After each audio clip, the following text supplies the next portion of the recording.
there, everybody. Welcome back. Welcome back. Happy Thursday to you. Ashley Duell with Dual Dev LLC. You'll see I am by myself this evening. Natasha is stuck on a plane. She will be attending a speaking engagement in LA, or was it Vegas? Either way, we wish her well in her travels. And tonight we're going to be talking about how to do business with NASA. What does NASA even buy?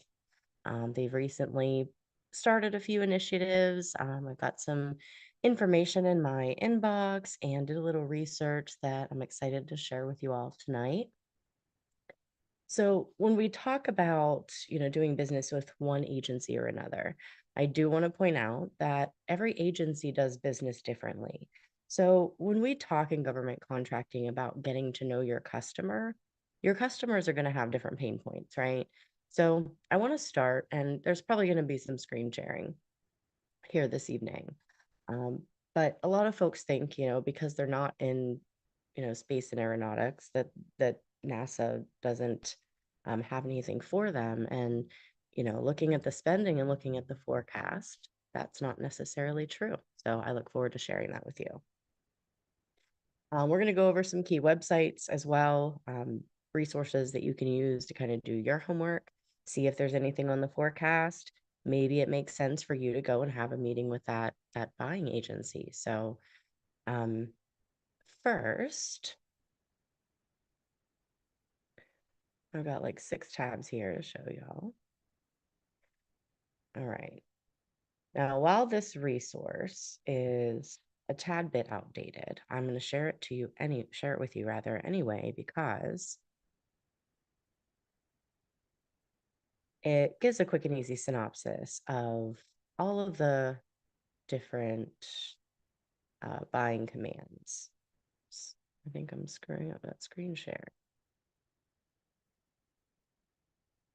Wrong screen. One moment. Here we go.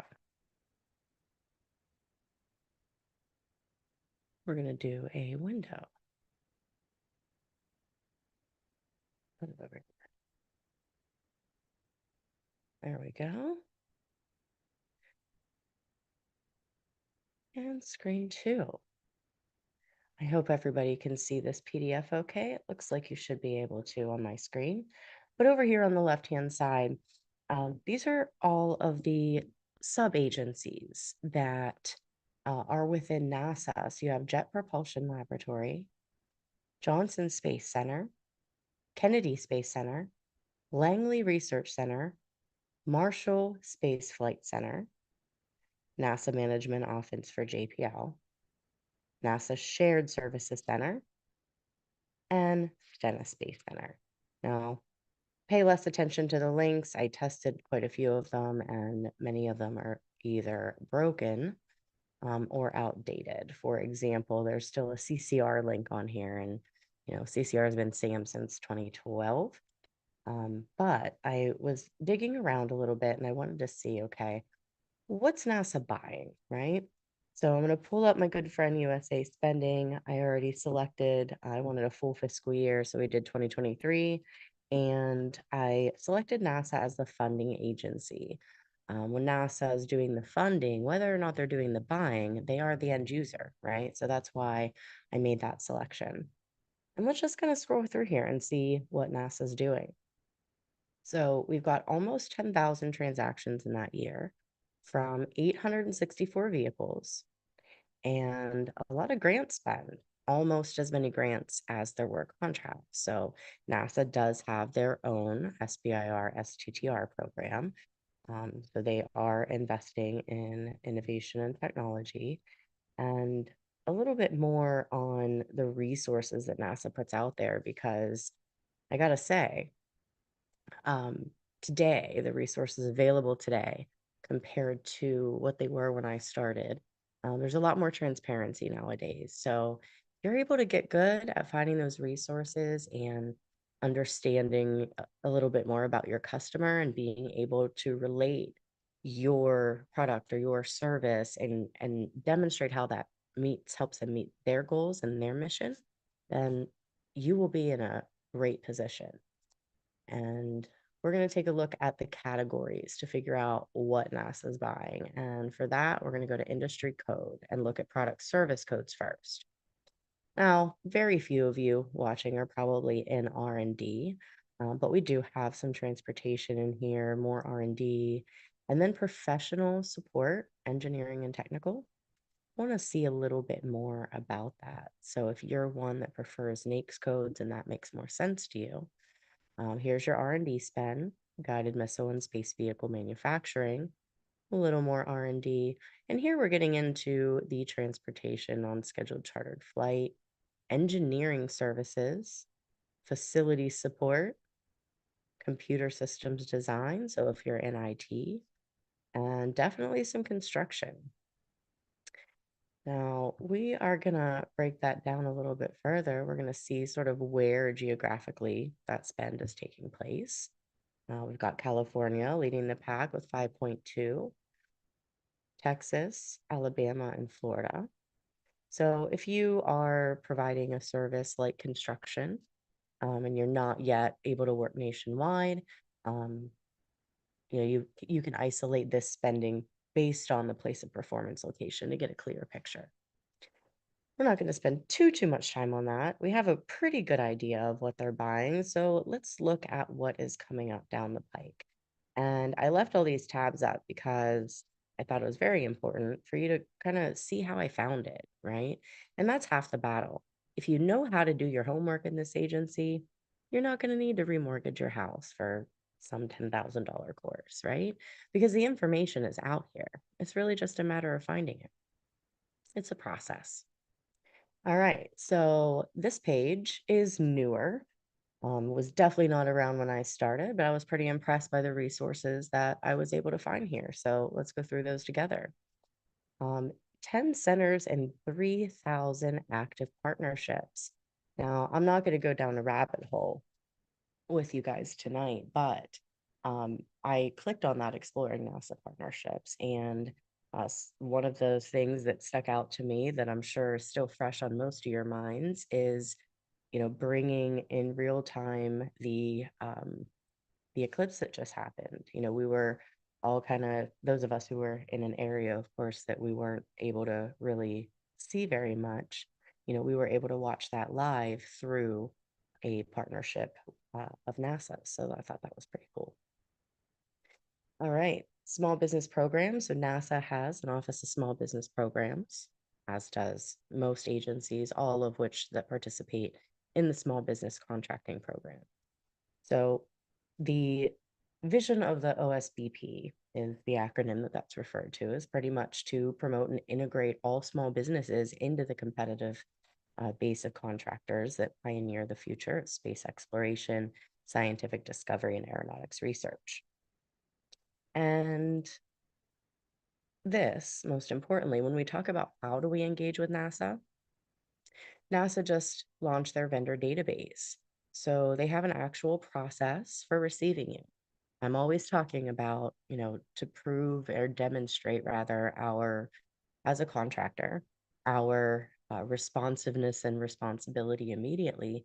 Following an existing process is a great way to do that, right? Demonstrate you've done your homework, you found the process. And the Office of Small Business Programs also has their own website. Now, later on, I kind of clicked around the pages, looked at some of the resources, and and I don't say this very often, I actually kind of like NASA's acquisition forecast. So if you're in the audience, and I'm sorry I can't see YouTube right now, but I will get to everybody's comments in a moment. If you're joining us now and you happen to see something on this forecast, let me just pull this over real quick so that I can see who's in the audience.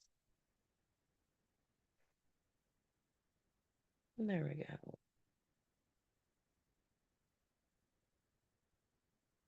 All right. So now that I can see your comments, and feel free to comment if there's something you want to expand on. But when you click on this link here, it'll open up NASA's dynamic forecast. Now, the last that this was updated was October of 2023. So I imagine they either update it once or twice a year. But if you know exactly which of those sub-agencies we looked at a little earlier, you can select those from the list. Also, the type of requirement. So if you're in services, naturally, narrow your list down. You've got your construction, other R&D, and supplies as well. You can also look by NAICS code, which, if you're new here, is my least favorite way to search for opportunities, where the government or what NAICS code the government might utilize may or may not be the one that you had on your radar. It might just be where they had room in the budget. So because, NAICS could vary based on who's looking at them, I tend to lean toward um, product service categories or even just keywords if that's an option as you're searching procurement forecasts. So this is pretty much what NASA's planning on buying. So let me see if I can zoom out a little bit and explain all these columns here. You've got your buying office, the title of the requirement, the type of requirement, the NAICS code, the product service line, value, and if there's been a socioeconomic preference already determined, you'll see that here in this list, or I'm sorry, this column rather. You guys got to forgive me. I just got off a 2-hour SAM workshop. So I'm probably jumbling over my words because I've got SAM on the brain, so bear with me here.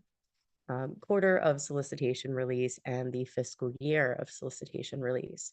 So if you're new to government contracting, the federal fiscal year runs a little bit different than most of ours here on the industry side. Their fiscal year cuts off September 30th. So when you see fiscal year Q1 of fiscal year 2023, that was actually somewhere between October 1 and December 30 of 2022. So keep that in mind as you're looking at these and filling your pipeline with future opportunities. All right. So I'm going to go back over to the left and I'm going to do some filtering. I saw a few interesting things that I thought, since we have a lot of service companies in our community and in our network and in our audience, let's take a look at some of the services that NASA is buying. I'm not going to use a NAICS code.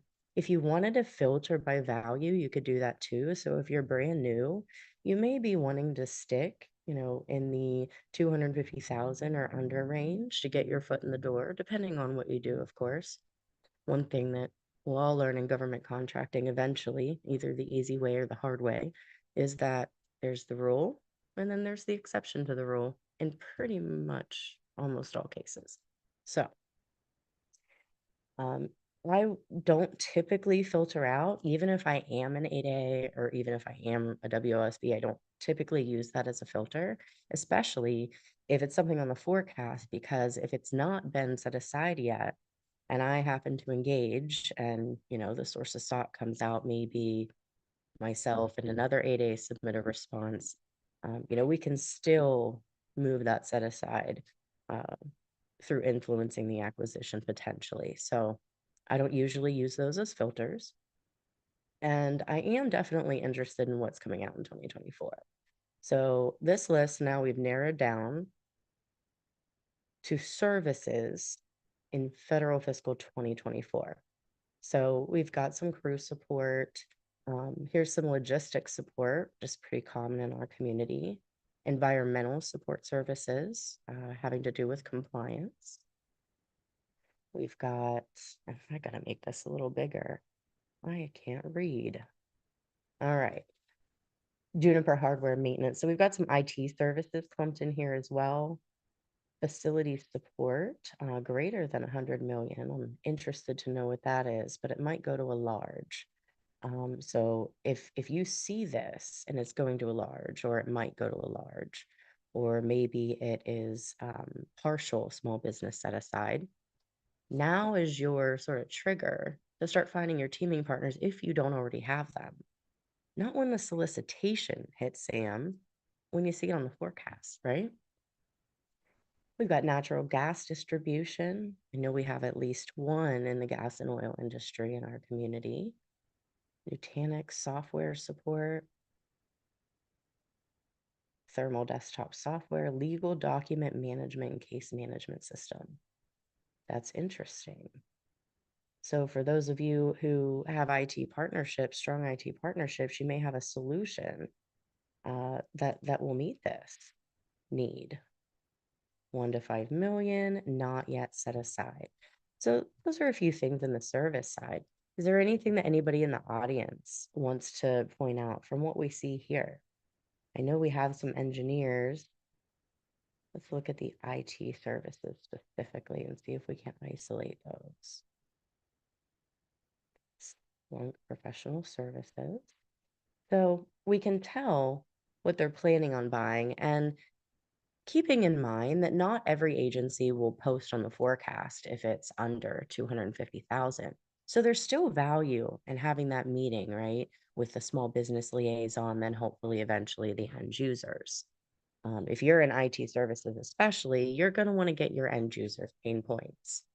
So use the acquisition forecast to fill your pipeline and make sure that it's coming from a combination, that your pipeline opportunities are coming from a combination of open opportunities, forecasted opportunities, and those opportunities you just hear through the grapevine. So one more thing I do want to go and look at, now that we kind of see what NASA's buying, is who are they buying from, right? Who is NASA already doing business with?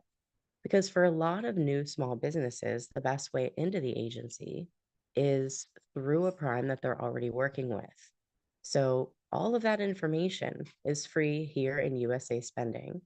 And it looks like we definitely got Boeing, Lockheed, Northrop Grumman, Jacobs. If you're a small part supplier, all of these companies are required to have supplier diversity programs where 1 in every 20 purchases will go to a small business. And typically the reason for that is because small business prices tend to be higher, than going straight to the source. But they do have to make concessions because they also have subcontracting goals that they have to meet as part of their requirements to the government. So with that in mind, going to Boeing's website or, any of these guys and looking for either a supplier diversity program, B, an area to register as a sub or supplier. They can use different terminology. There's not really a one way that you will see this information listed. However, again, if a process exists, definitely follow it. Also, LinkedIn. Make sure you go follow NASA or the agencies that you're targeting. If you didn't see anything on that list that's in your wheelhouse, you can sort of repeat the same steps for the other agencies as well and identify, um, whether subcontracting might be ideal for you or whether you see something on the forecast that fits what it is that you do.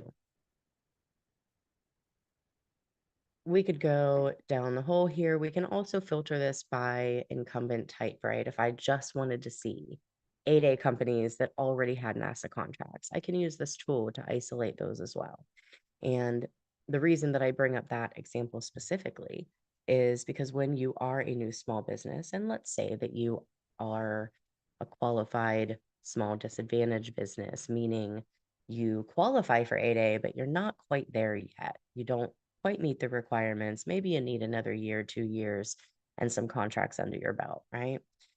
Having relationships with established 8As, knowing that 8A is sort of on your forecast, if that makes sense, um, is a great way to be proactive in your procurement strategy, because when that prime starts to get near their graduation date, they're going to want to secure their revenues because they're not going to have access to those contracts that we saw on the forecast that were already 8A set aside.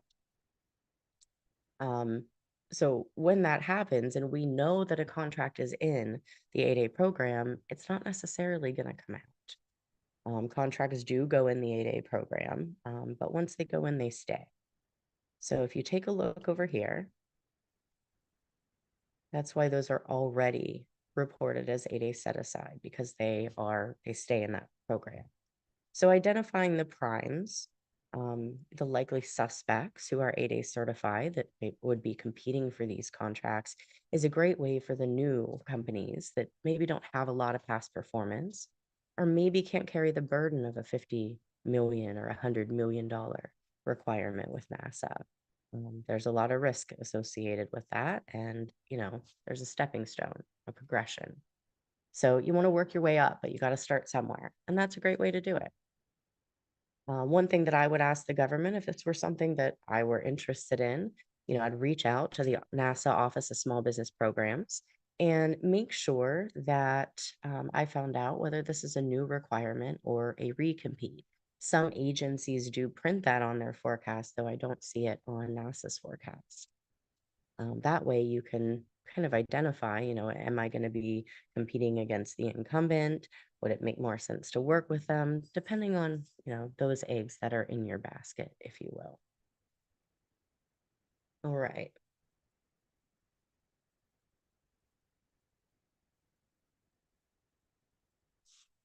Is there anything in particular? Does anybody in the audience have any questions or anything particular that you want to see a little further in this, or anything specific? Please feel free to drop it in the YouTube chat. Unfortunately, Facebook made a change and they no longer offer the groups API. So hopefully, if you're in our groups, you've gotten the message and you hopped on over to YouTube to join us. All right, so this is one that I see. This is kind of interesting for office support. 250K to 1 million. It seems like it might be more easily attainable just from obviously the forecast. I would have to see the scope of work and whatnot, but that would be something that if I were a brand new company to this market and I provided that type of service, I'd want to learn more about. I'd want to ask questions, have a meeting with the customer, see maybe what that contract would look like. And that gives me the time to start planning now and putting my ducks in a row, keeping in contact with a small business person at NASA, making sure that I know when that solicitation is going to drop. And then the advantage there is you've had what? How many months? Will that say it was supposed to drop Q1? So maybe that's not the best example. But if this were Q1 of 2025, that gives me now what? At least 4 months to plan, whereas everybody else would have had from the day the solicitation dropped or the pre-solicitation um, to the deadline. So when you see those contracts that are like, how do people possibly get all this done in such a short amount of time? This is how. This is how right here. They plan ahead. Combination of this data and looking ahead at the forecast to catch any new requirements. And you'll be surprised how much damage you can do in the government space when you are pre-planning, allocating resources appropriately, not last-minuting your proposals. So I'll get off my soapbox now, but the whole point is that these tools are available for pretty much every agency. So make sure that if you saw something today on the forecast, or if you have an idea for NASA, if you are in the technology space and want to know more about their SBIR, STTR program, all of the information is right here. And like many other agencies, NASA does also have their FAR supplement. They call it the NFS, literally NASA FAR supplement. That's one of the easiest acronyms in the government space that I've learned thus far. Supplier documentation requirements for software producers, for those of you in IT. So I show you this because NASA is doing a really great job at, sort of increasing the transparency, getting out there in front of small businesses, creating a smooth process to get registered with them. And here's sort of the announcements and the steps to get registered here. Once you are, obviously, you have to be registered in SAM in order to do this. That would be step one. So get your cage code if you haven't already. Create your NASA guest account at guest.nasa.gov. And then step three, after you are registered, go ahead and get logged in and register your company in the database. Walk through the prompts. There's an email and a web address and a phone number if you encounter any technical issues or need help. And here is additional information. Or I'm sorry, this is the link to sam.gov where they'll be posting any open opportunities. And here's that access management request link for additional information. So NASA has a lot of really cool things going on. You can also poke around here, see when their next outreach event is coming up. Take a look at their learning series, archive webinars. There's a lot of good golden nuggets in there. So if you have any questions, we are in our last few minutes. Please do drop them in the chat and let me know you're still with me. And we will be back next week with, let me see what our episode for next week is. I have that pulled up on another screen and just scheduled it earlier today. So the events, to give you guys an update on the Facebook thing, if you didn't catch that, we are no longer able to stream directly into the groups as per a Facebook group API change. So we will still be weekly here on YouTube, and we'll schedule the upcoming events a week or two in advance to let everybody know what's coming and make plans to attend. I don't see any questions in the chat, so I will go ahead and cut it off a little early this evening, guys. Thank you so much for joining us, and you have a great weekend ahead. See you next week.